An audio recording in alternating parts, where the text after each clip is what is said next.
नमस्कार दोस्तों, राजस्थान की 3 ऐसी खबरों से आज आपको रूबरू करवाने वाला हूं जिन्होंने पूरे राजस्थान में तहलका सा मचा दिया है। 2 दिन से 2 दिन में माहौल इन 3 खबरों ने बड़ा खराब किया है।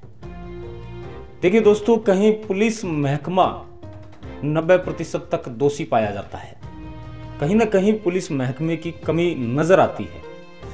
लेकिन राजस्थान में घटी इस घटना ने पुलिस महकमा भगवान बनकर आया, लेकिन 2-4 पुलिस महकमे को ही सुननी पड़ गई। जी हाँ दोस्तों, और एक खबर में तो ऐसा हुआ जिसमें जो पारिवारिक रिश्ते हैं वो तार तार हो गए। और एक जगह माहौल इतना खराब हो गया कि जो आपसी भाईचारे का जो नारा लगाते हैं ना, वो धरा का धरा रह गया, क्योंकि वहां पर सरतन से जुदा के नारे लगे। जी हाँ दोस्तों, मैं हूं किशोर कुमार और आप देख रहे हैं मीडिया 4x4। नए हैं तो हमें सब्सक्राइब कर लीजिएगा, क्योंकि हम ताज़ा अपडेट आप तक पहुंचाते हैं। सबसे पहले आपको ले चलता हूं सीकर के एक फ्लैट में घटी ताज़ा घटना से आपको रूबरू करवा देता हूं। जी हाँ दोस्तों, सीकर के एक मोहल्ले में जिसमें फ्लैट बने हुए हैं, बिल्डिंग बनी हुई है, उस बिल्डिंग में एक फ्लैट लेकर रहने वाले दंपति ने, एक परिवार ने एक ऐसा रिश्ते को तार तार करने वाला माहौल है वो क्रिएट कर दिया, जिसको सुनकर पूरे राजस्थान में है वो चर्चाएं हो रही है। जी हाँ दोस्तों, एक महिला अपने 4 बच्चों के साथ उस फ्लैट में रहती है, और जब फ्लैट में आसपास रहने वाले सभी मेंबर्स को जब बदबू आती है, तब पुलिस महकमे को इन्फॉर्म किया जाता है, जानकारी दी जाती है। तो पुलिस महकमा आता है और जब उस फ्लैट के गेट के पास जाता है तो वहां खड़ा होना भी इतना दूभर हो गया था, क्योंकि वहां पर इतनी गंदी तरीके से बदबू आ रही थी, जिसके बाद वहां पर अगरबत्ती और परफ्यूम का प्रयोग करके गेट को खोला गया। और जो मंजर देखा गया उसे देखकर हर कोई दंग रह गया। जहां दोस्तों, अपने पति के साथ 4 बच्चों को लिए वो फ्लैट में रहती थी महिला, मैं नाम उजागर नहीं करना चाहता। पति कहीं बाहर गया हुआ था, उस पत्नी ने शायद कोई पारिवारिक झगड़े की वजह से अपने 4 बच्चों को जहर दे दिया। एफएसएल रिपोर्ट के अनुसार वहां पर 8 पैकेट यूज किए हुए जहर के मिले हैं, 2 साबुत मिले हैं, 2 बच्चियां हैं, 2 लड़के हैं, एक वो स्वयं महिला है, जिनको मरे हुए लगभग 8 से 9 दिन हो गए थे। जब दुर्गंध आई तब फ्लैट वालों को पता चला और उस गेट को खोला गया। जब मंजर देखा गया तो वहां पर 5 की 5 लाशें हैं वो एकदम सड़ गल गई थी। ऐसी हालत थी कि वहां पर खड़ा रहना भी दूभर हो गया था। पूरा फ्लैट, पूरा मोहल्ला बदबू से भर गया था। कारणों से पता चला कि उस महिला का पहले तलाक हुआ था, जिसके 2 बच्चे थे। बाद में उसने दोबारा शादी की सीकर के एक व्यक्ति से, और उसके भी 2 बच्चे थे। किसी कहासुनी की वजह से शायद ये मामला हुआ, क्योंकि ताजा ही है, एफएसएल रिपोर्ट नॉर्मल आई है, अभी जांच चल रही है, जांच के बाद इसका खुलासा होगा। लेकिन आखिर राजस्थान में हो क्या रहा है? क्या राजस्थान उस लाइन पर चल रहा है जो बड़े बड़े महानगरों के फ्लैटों में होता है? लोगों को पता तक नहीं चलता, पास रहने वाले लोगों को भी मालूम नहीं चलता कि हमारे पास कोई डेथ हो चुकी है। 8-8, 9-9 दिन गुजरने के बाद भी ये नहीं पता चलता कि यहाँ पर कोई रहता है। क्या राजस्थान उस लाइन पर जा रहा है? खैर छोड़िए, जो भी है, रिपोर्ट है वो आ रही है, जांच है वो चल रही है। अब आपको सीधे लिए चलता हूं कोटा की एक खबर से, जिसमें पुलिस महकमा भगवान बनकर आया, लेकिन गालियां भी सुननी पड़ गई। क्या दोस्तों, कोटा की छोटी तालाब नाम से एक नदी है, उस नदी में एक युवक मौत के लिए, आत्महत्या के लिए कूदता है। अचानक से वहां गुजर रही पुलिस का ध्यान है वहां जाता है, और जो कांस्टेबल होते हैं देवेंद्र सिंह, वो उतरते हैं। पास से गुजर रही नाव को वो आवाज़ लगाकर रुकवाते हैं और चढ़कर उस लड़के की जान बचाते हैं, निकालते हैं और सीपीआर देकर, देवेंद्र सिंह खुद सीपीआर देते हैं। जैसे ही वो लड़का होश में आता है, होश में आते ही सबसे पहले देवेंद्र सिंह को गालियां निकालने लगता है। कहता है कि आपने मुझे क्यों बचाया, मैं तो यहाँ मरने ही आया था। देखिए साहब, संयोग देखिए, जिसने भगवान बनकर जान बचाई हो उसी को गालियां पड़ रही हैं। देवेंद्र सिंह बताते हैं कि एक बार तो मुझे हंसी आई, लेकिन बाद में लगा कि हमने एक इंसानियत का काम किया है। चाहे वो मरने आया, लेकिन हमने इसकी जान बचाई है, ये हमारा कर्तव्य है और यही हमारी ड्यूटी है। देवेंद्र सिंह का मन है वो थोड़ा सा कठोर जरूर हुआ होगा ये सब सुनकर कि भाई आज के समय में हम किसी के लिए कुछ करते हैं तो उल्टा दोष बचाने वाले पर ही लगता है।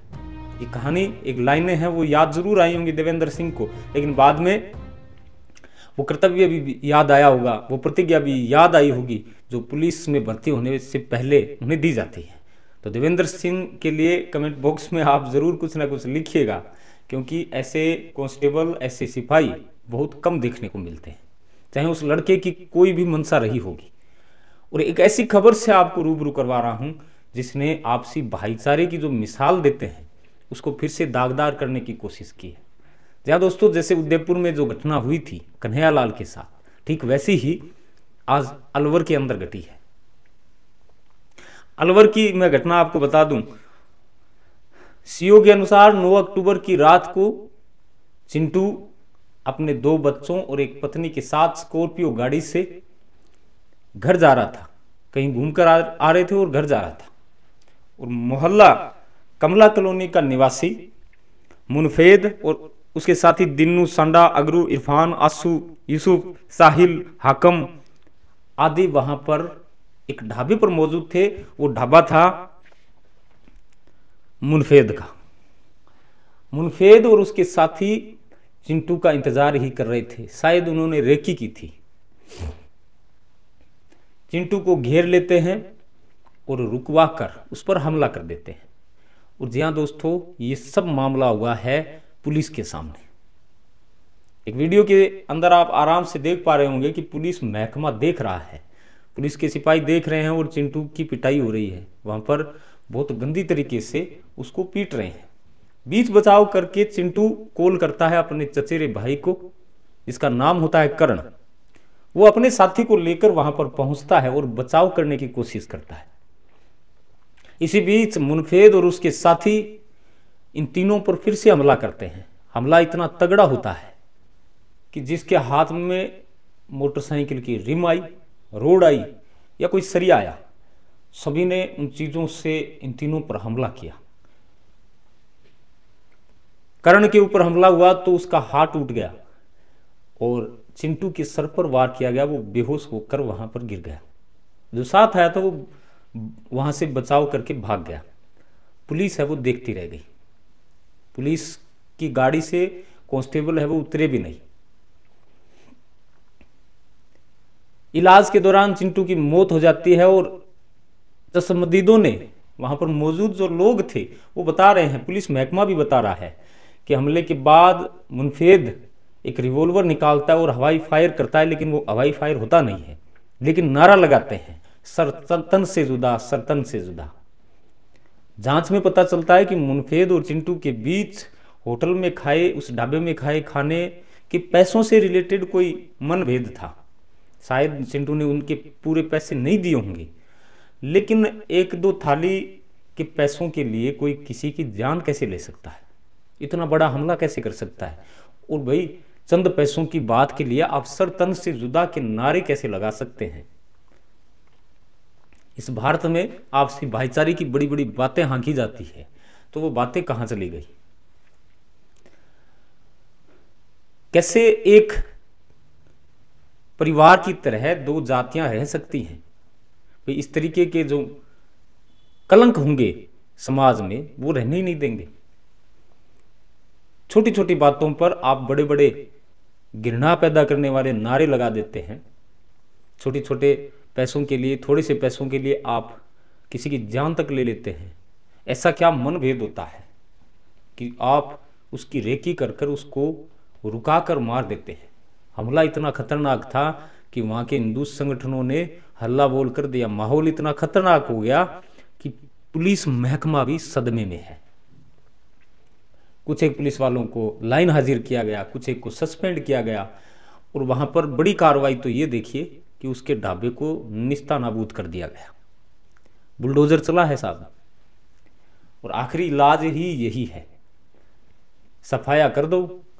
तो जो संपत्ति है, बनी बनाई संपत्ति है, जब उजड़ती है तो बड़े बड़े गैंगस्टर हैं वो तलवे चाटने के लिए तैयार हो जाते हैं।